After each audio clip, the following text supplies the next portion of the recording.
Okay, so this will be our last lecture in this section of the course. We've got 5 sections. Remember, did I do the graph? I think I did the graphical syllabus. We have 5 little mountaintops we climb. We did this quantum version of thermodynamics as the first mountain. And we could look around, and the things we saw were, basically our concept of the world is quantized, and that allows us to think of things in terms of discrete energy states. Now we've climbed the hill to engines, heat engines, and we can look around and we can see heat engines and refrigeration all around us. Refrigerator is just a heat engine running backwards. And so you can think of it that way. If heat is pumped from the hot to the cold reservoir in order to generate work, we could put work into the system, run it backwards, and pump heat from the cold to the hot. So we could actually pump heat from the cold side to the hot side. It seems strange. That's how your heat pumps work in the wintertime. I mean, they're actually pumping heat from the environment outside into your home, which is bizarre to think about. Yeah. So essentially, they're making the outside colder and they're making the inside warmer. And that's why when it's really, really cold outside, it's very difficult for them to work efficiently. There's just not a lot of heat out there to gather to pump to the inside of the house. So today is going to be fantastic because these heat engines are amazing. Okay, so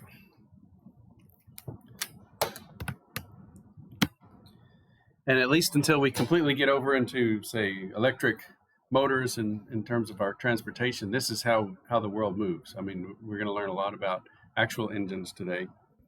And so this is the reversible Carnot cycle with some pistons added. And so we can kind of talk through what's going on. This is, again, the ideal situation for a motor where everything is reversible and either isothermal or adiabatic. And so this is the perfect situation. And all we really need to know is the temperature of this hot isotherm and the temperature of this cold isotherm. And we can know the efficiency of this engine. Now, if we're looking at these expansions, you can see that this has been put in connection with a piston. That piston has a tie rod, and then this is a crank. And so, we're going to be turning this crank. In this particular motor, it's going clockwise. It doesn't matter if it's clockwise or counterclockwise. But anyway, this is the power stroke. That hot reservoir is pushing on that piston. It starts to expand. When it's half, well, I don't know about half. When it's partially expanded, then it switches over to an adiabatic expansion. And so up here you see that Q is greater than 0, meaning that heat is going into the system and work is going out of the system. So heat in and work out. Okay. And then adiabatic, no heat, and work out. I just want you to be comfortable looking at these greater than, less than zeros, right? Negative signs, positive signs, that's what we're talking about. And then, again, it's always from the perspective of the system. If you have negative numbers, it's going out. The system's losing. And in all of our chemistry, the balanced chemical equation, that's our system. So exothermic, negative delta H, right? Spontaneous or exergonic, erg being energy.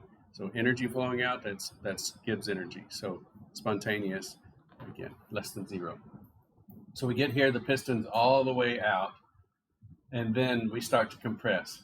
Typically, and we'll see in the next system, the gases are exchanged at that point. And so we get rid of the hot gases and bring in fresh fuel, fresh air, and we do the compression. So we'll see that on an actual gas engine next.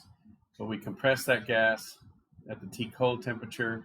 So heat is going out and work is going in.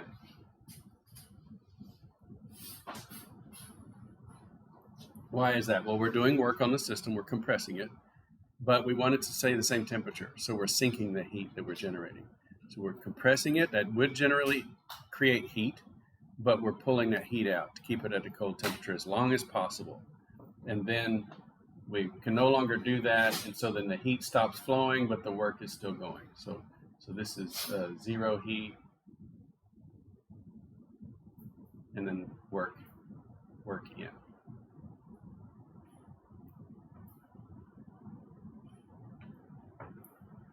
And so that's the heat and the work for the whole Carnot cycle, kind of showing you the pistons and so on. So let's look at a combustion engine, the Otto cycle. It looks a little different. We don't have any more isotherms. We were not able to really reliably hold that temperature constant. And so we have two adiabatic expansion and compression legs, and then we have these abrupt drops or increases in pressure. Okay. So let's talk about how those work. And then this is also called a four-stroke engine. So we'll talk through all four strokes. So the first stroke is the intake stroke. So this piston goes down, it creates a vacuum in here. So you can imagine if you're pulling that piston down by the crank, it's going to create a vacuum. And so we open this valve, these are the valves.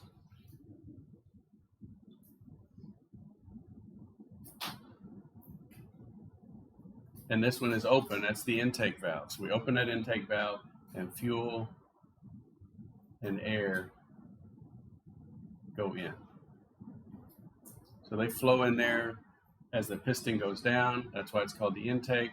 Now, because this is open to the fuel line and everything as it's flowing in, that's a constant pressure, but it's an increase in volume. So this E to C, you see the letters here, E to C, we're at a constant pressure. The valve's open. So when I say it creates a vacuum, because the valve's open, it's just sucking in the fuel at a constant pressure. So it sucks it all in. And then right here, the valve closes.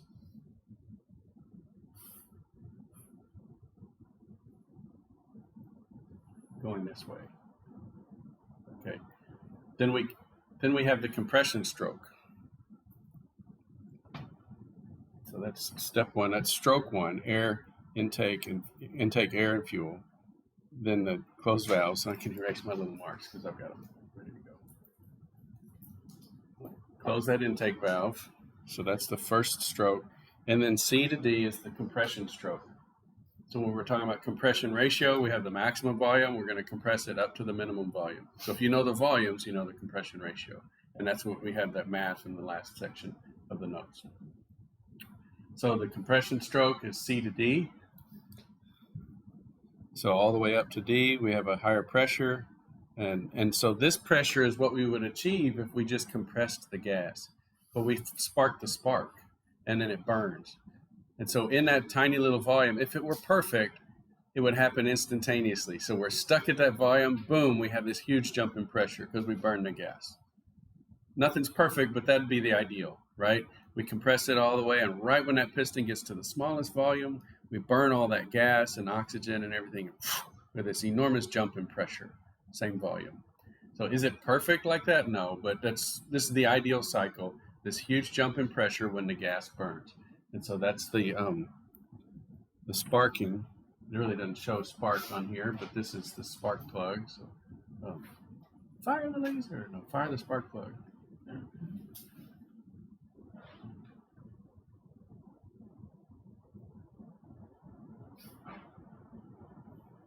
So that's this heat in. You see the hot, so the heat's going in. Now we have a huge pressure, and now we can start to do this adiabatic expansion. So this is work out.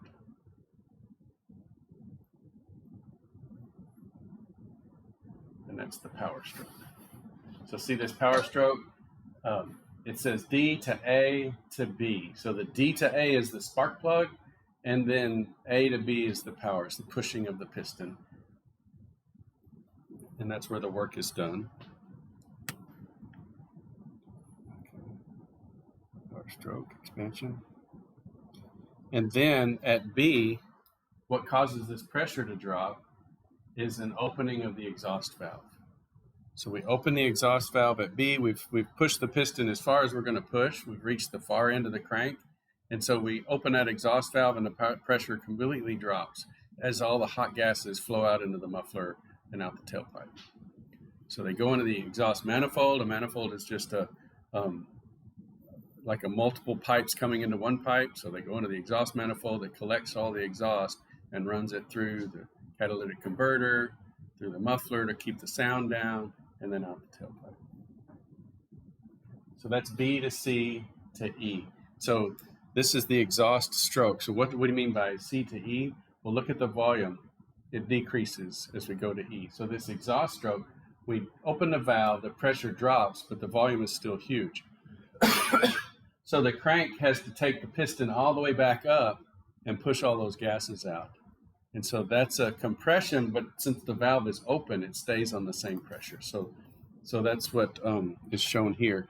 Open exhaust valve, and then the exhaust stroke takes it from C to E and pushes all that gas out. And so it's at E when we swap the valves. So we close the exhaust and open the intake.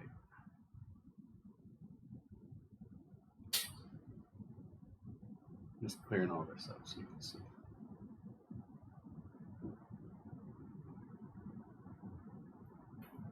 So this will be the 4-stroke gasoline engine. We'll see the diesel next. But do you see how the piston turns the crank? That's the first principle. But we're using linear motion and we're turning it into rotary motion with the crank.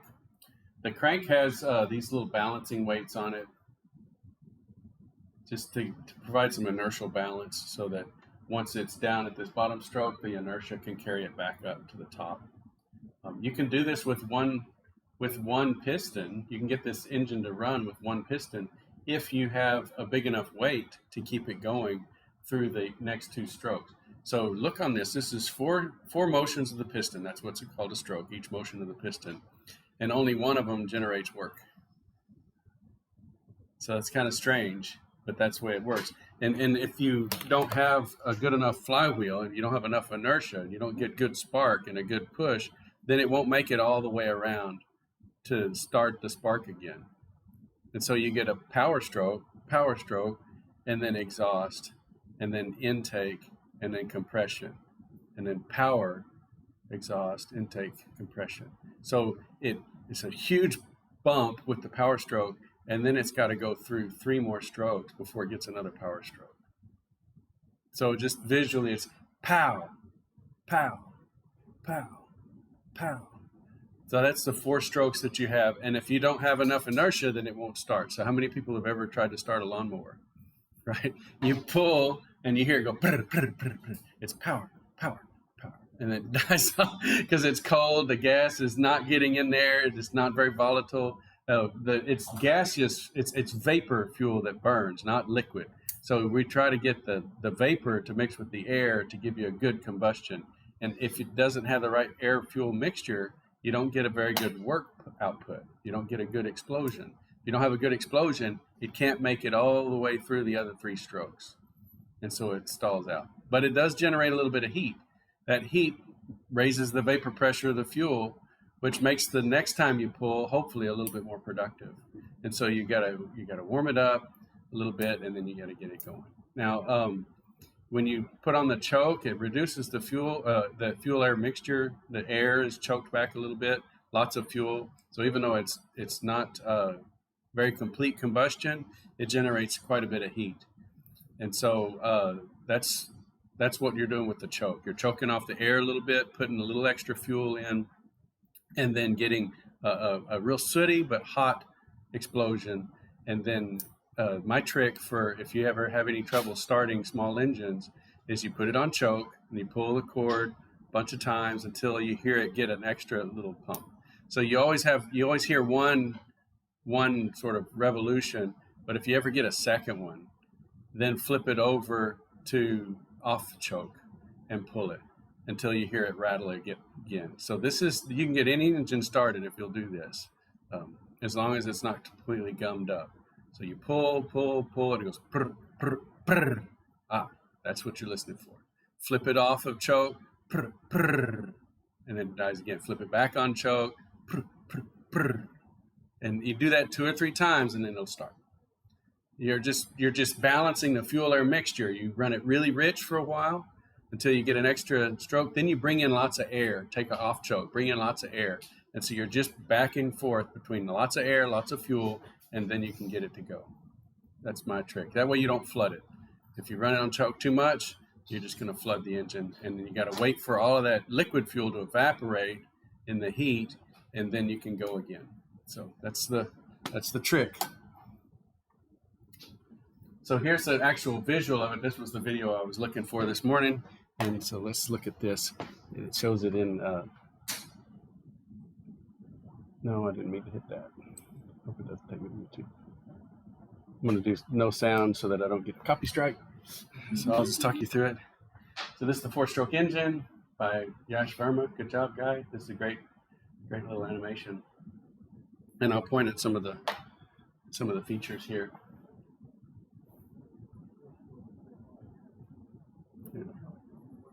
I thought I did with no sound, didn't I? That's weird, isn't it? Anyway. So here's the parts he's pointing out. This yellow stuff, that's the coolant. Okay, so there's channels in there for your antifreeze to keep that piston cool. There's the power stroke. You can see the valves up here. Here's the throttle body fuel injector. So air is being pulled in here, and it sprays a little fuel in right there. That's the power stroke. Exhaust valve, exhaust goes out to the tailpipe.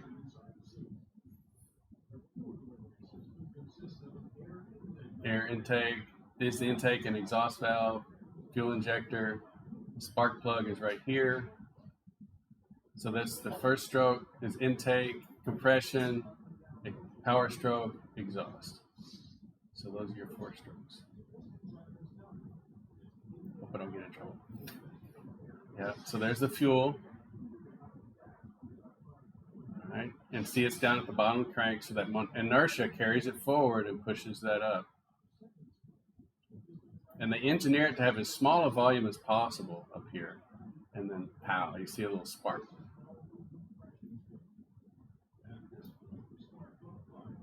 Yeah. That's the only one that generates work. Okay.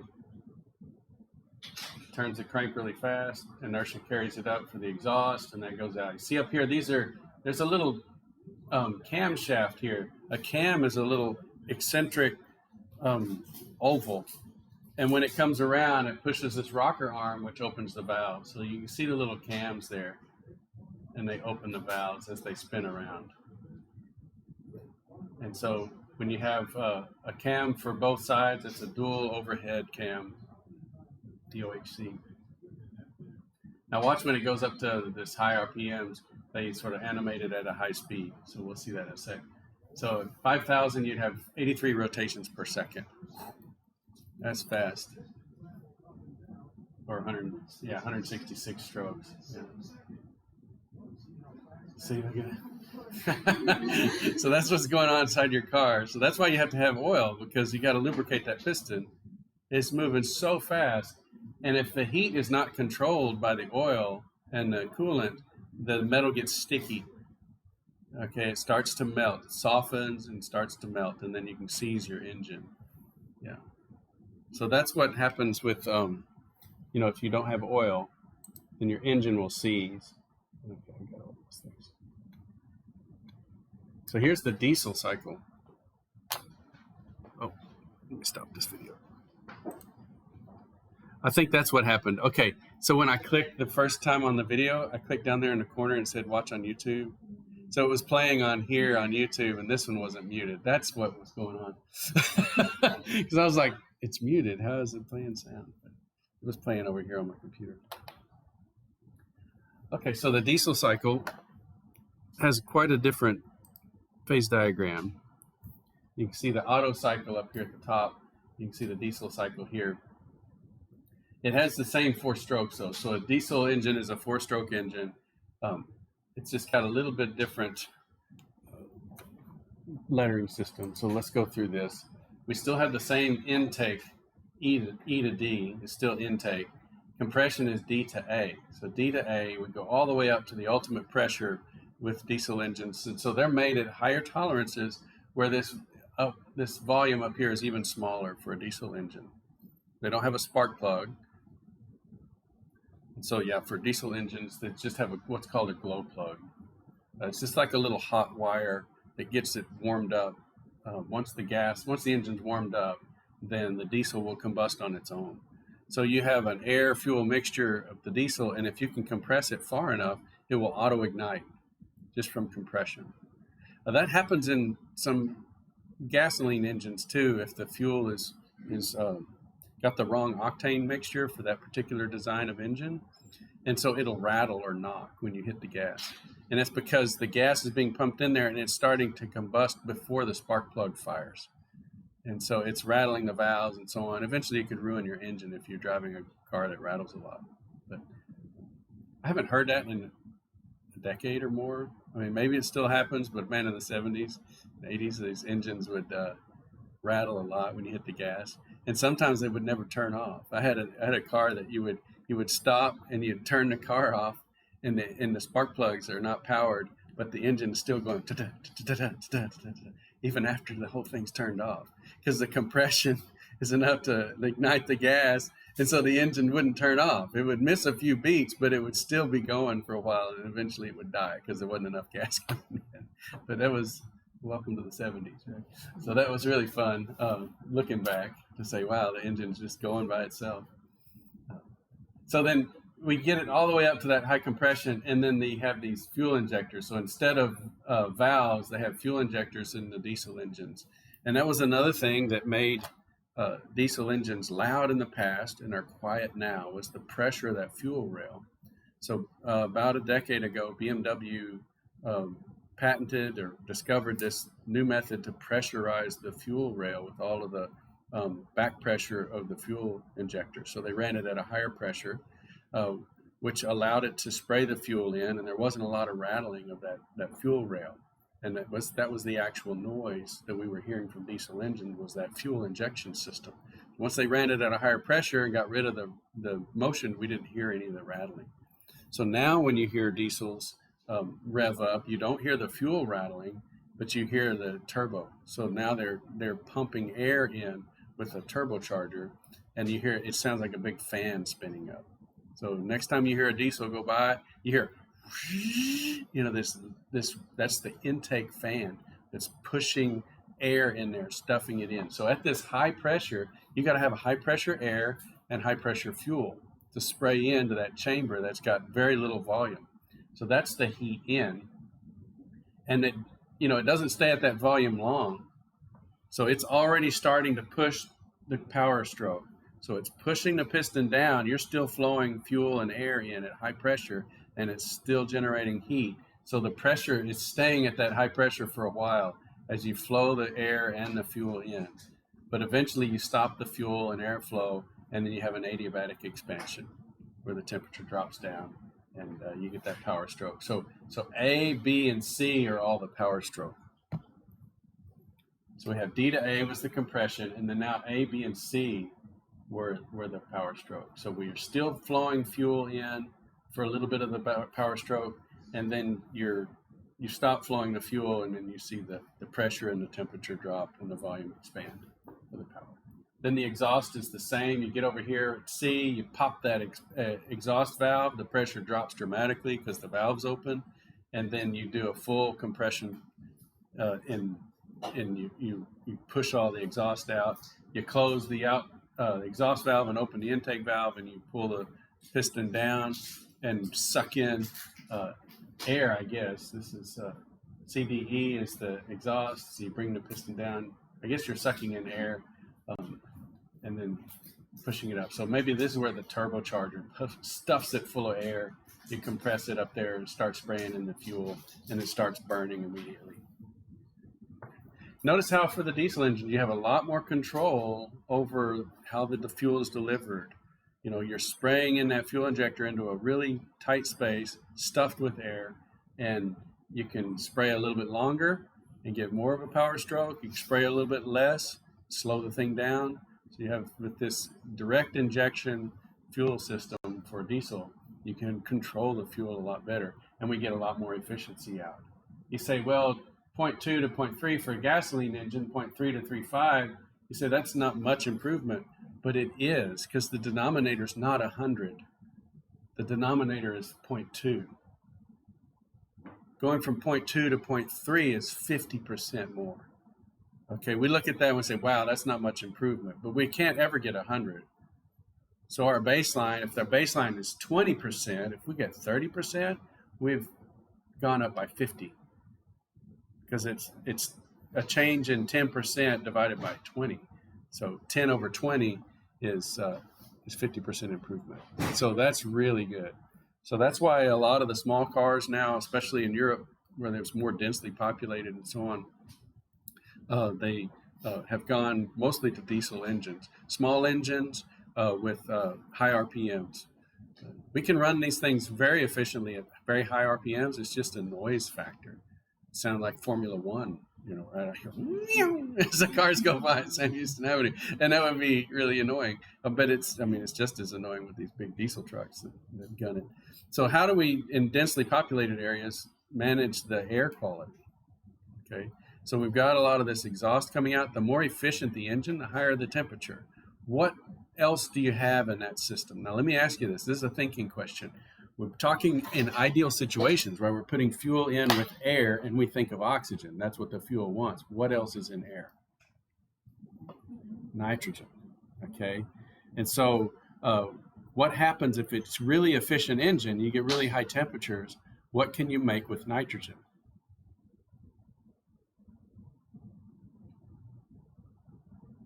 What's in the cylinder? Diesel, gasoline, hydrocarbons, okay. Oxygen, nitrogen. Which do you think is going to react with the nitrogen? Of all three of those things, which is the most reactive thing in that cylinder? Oxygen, yeah. So it's going to oxidize the fuel. We get high enough temperature, do you think it could oxidize nitrogen? Think of all the compounds you can make with nitrogen and oxygen. Nitric oxide, NO2, N2O4, NO3. So that's why they just call it NOx, right? Because it could be any of those and all of those, and so those are really irritating to the throat. So you get air quality issues with the NOx's. If it gets to NO3, what is that? What's that going to produce when it gets out into the moist air of Huntsville?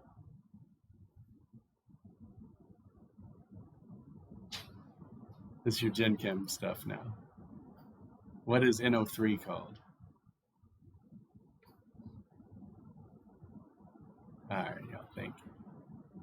Nitric acid. Nitric acid, yeah. Nitric acid.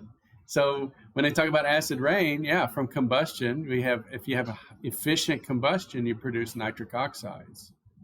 And nitric oxides get up into the clouds. Well, if they don't irritate our lungs, or they irritate our lungs, and then on the way they get to the clouds, and they get to making nitric acid in the clouds or in moisture. And so that's where the acid rain comes from. Not so much from automobiles, but more for like a coal-fired power plant or something like that, where you would have a point source, and then the downflow of that point source would get into the clouds and create acidic rain. What about sulfur? Where's the sulfur come from? Because that's also a source of acid rain. That comes in on the fuel. We don't have a lot of sulfur in the atmosphere. So if there's any contaminants in the fuel, like sulfur contaminants, then you have sulfuric acid also producing acid rain. Now, again, for automobiles, we've really, for air quality's sake, we've tried to control the temperatures to some degree to keep the nitric oxides down. We put the catalytic converters on there to make sure there's not unburnt hydrocarbons. It helps react with the nitric oxides, and we reduce the sulfur in the diesel fuel. So there's a low sulfur diesel. So if you look at the gas pumps and you see the diesel line, it talks about the sulfur content, and that's a huge thing. They monitor the sulfur content of diesel fuel with a bunch of different techniques. One of them is near-infrared spectroscopy. So that's one of the uses for near-infrared spectroscopy, is they actually look at the transmission in diesel fuel looking for sulfur. They also do atomic absorption or atomic emission spectroscopy, where they'll take diesel samples and run them in a inductively coupled plasma atomic emission spectrometer and look for the sulfur content in diesel fuel. Because if you keep the sulfur content low, then you improve the air quality. So those are the methods that we take. in terms of reducing acid rain from power plants, you've got a lot of sulfur in the coal. And that was really bad. That's why we had such acid rain problems in the 60s and 70s. We had huge coal-fired power plants. But it was really effective to put scrubbers on those. So we knew it was going to produce acid rain in the clouds. So let's just put a cloud in the stack. So let's spray water into the exhaust stack. We're done with the gases. We're not trying to control that process much. We just don't want them to leave. So we spray water into the exhaust stack and have a swimming pool at the bottom, and it scrubs the acid out of it. So all of the sulfuric acid, nitric acid gets trapped in that water down in the pool. Also calcium oxides. There's a lot of trace elements in coal, and so calcium's a huge one. So it comes out, it gets sprayed with that water and makes calcium oxide. It falls down. And so this pool, it's also hot, and so a lot of that water evaporates again and leaves behind a salty residue, calcium oxide, all your trace elements and your acids. And we make that, it's called fly ash. So all this ash that would have flown out of the power plant is now in the bottom of this pool. We dry it and mix it in with concrete, because essentially it's a great source of the calcium for concrete. So, that's a wonderful way to control the effluent from these combustion power plants. So yeah, they are more polluting than, say, nuclear power plants, but we've really improved the air quality. Just go to a country that doesn't scrub their gases, and you'll see your throat will scratch, your eyes will burn. And so we've done a great job of trying to control the effluent of our power plants. Okay, so let's look at jet engines and gas turbines. So this is kind of a weird, this one drives me crazy because I can see a piston and I can count the strokes, right? And compression and power stroke, exhaust and intake, and I can walk through that. But here, this is just a continuous process. So see, we have fresh air come in the front, okay? And it's being compressed by these fan blades. So the fan blades start out with a certain pitch. Let me try to do this with my hands. Like this pitch on the intake is hungry. Okay, so it's flat, more flat. And this pitch over here is tilted a little bit, so it's more compressive. And so the air hits this fan and it gets gently pushed to your right. And then as these fan blades tilt more and more and more and more, it gets more aggressively pushed to the right. And so it's being compressed as it goes to this fan. So the fan, the gradual pitch change in those fans compresses the gas. And it's creating a little vacuum on the backside, so it's sucking more. So it sucks faster as you tilt those blades, and it's compressing the gas. So that's how the compressor works. You have different pitches at 1 and 2. And so as it goes through that fan structure, it's being compressed. Is everybody convinced by that? There's no piston compressing it. That just bothers me. But if you think about the pitch of those fan blades, it's being compressed. And it's also a smaller cone. So the cone goes smaller. So it's stuffing it into a smaller space. So maybe if that helps, the cone gets smaller. It's like a funnel. So it's being compressed. Then you have combustion in the middle. And so then the temperature jumps up. And then we do the opposite on the outside. So it's pushing hard against these fan blades, and then we change the pitch on those exhaust blades and give it a little more space so that it can expand. And so it's driving this one. So the work, this is the crank here. So the work is right here in this turbine. So you've got a high temperature, and it's really cranking on this turbine.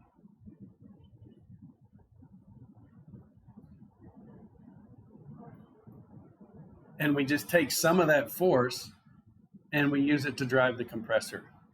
So once you get this thing started, the work is being used to compress the gas, and then you have excess power that you can turn other things.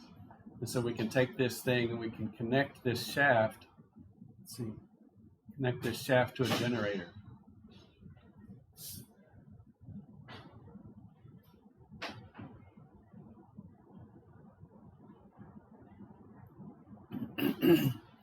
So we put a magnet in a couple of coils with a brushless system, and we spin that magnet in those coils, and it generates AC. So it's really amazing, very efficient. The generator part is great. So here are the phase diagrams. Here's the PV diagram. So this compression from 1 to 2, right? So the temperature changes. So see here over here, this is a TS plot. I don't really understand the temperature entropy plots, so I'll just tell you that. But anyway, this is an isentropic compression. So same entropy compression, isentropic. Okay, that's all I know. Right? So I do know things like adiabatic compression, so this has got to be somewhat adiabatic. It may not be perfectly adiabatic, but I know it is somewhat adiabatic because the temperature changes, right? We have two temperatures. I know this can't be an isotherm because the endpoints are different temperatures. Make sense? Yeah, so it has to be something like an adiabatic compression. So then we have the combustion of the fuel, like the diesel cycle, right? We start spraying the fuel in, it starts burning, and then it starts turning, and the volume's increasing as it goes through the turbine, and we get the heat, the work out. So the work is coming out here. And then the work in is here. This ideal Brayton cycle talks through, this is a great Wikipedia page. So here it is.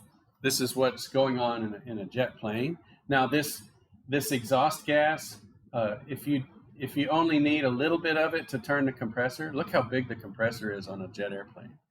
It's really compressing that gas a lot. Here's the combustion chamber. They protect this inner shaft area, so the combustion goes on this outside edge. And then they spray that hot combustion gas into this turbine, and that spins the compressor. But for a jet engine, we spray a lot of that hot gas out, so it acts kind of like a rocket. And so this rocket motion provides a lot of thrust, and so that's how we fly our jet airplanes, is it produces a lot of gaseous thrust. And it just turns the turbine just so it can suck in more air. So the more air it sucks in, the faster it can go. Now, if you really want to boost, it's not very efficient, but it'll give you a lot of thrust, and that is to spray some fuel in here. It's still hot.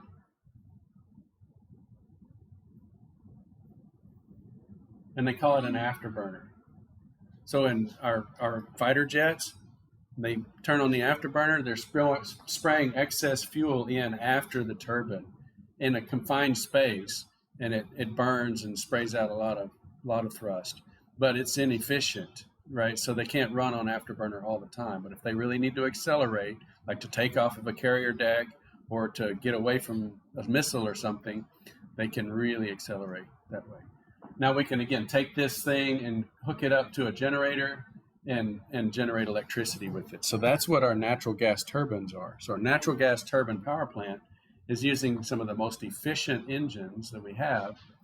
And so we've got this turbine here, the compressor. So we have air intake. Here's the compressor piece. Here's the turbine piece. Then that turbine generates enough torque to turn a generator and generate our electricity. And then the shape of the building, we got to cool that gas down. We don't want to melt our metal building. And so we have these heat loops. We can maybe even generate some steam from that hot gas and get a little bit of extra energy out of it. And so we'll do that to make it as efficient as possible. So we use a steam turbine from this boiling steam, and then we'll have a cooling reservoir or some other sort of source of cooling water. And that turns a generator. Now look at this kind of weird shape of the building. That's what we see at Roan's Prairie. So here's like the intake air right here.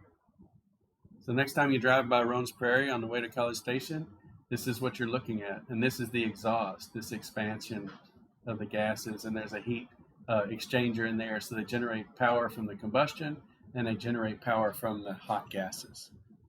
Now the cool thing about this is it can be flipped on and off, just like a jet engine. So this is what we use for leveling our power.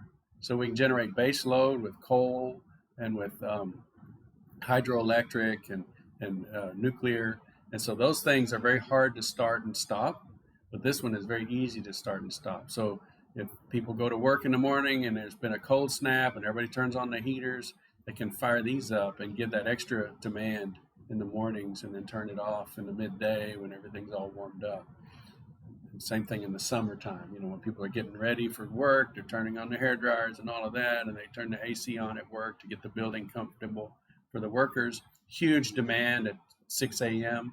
They can turn these on to level the load, and that's what Roan's Prairie's for. Drive by there, if it's a cold snap, you'll see steam coming out of the cooling towers. But a lot of times you drive by that don't see any steam. It's not generating any electricity. So, but that's cool, isn't it? Now that you know about compression and expansion and the gases, we use all of that thermodynamics to run everything in our society. So, now we'll do a review Wednesday for Friday's test, so don't worry about that. And but any questions about any of this stuff? You feel like you learned a lot today? I always like to try to take that Carnot cycle, which is really dry and abstract, and tie it to cars and power plants. So.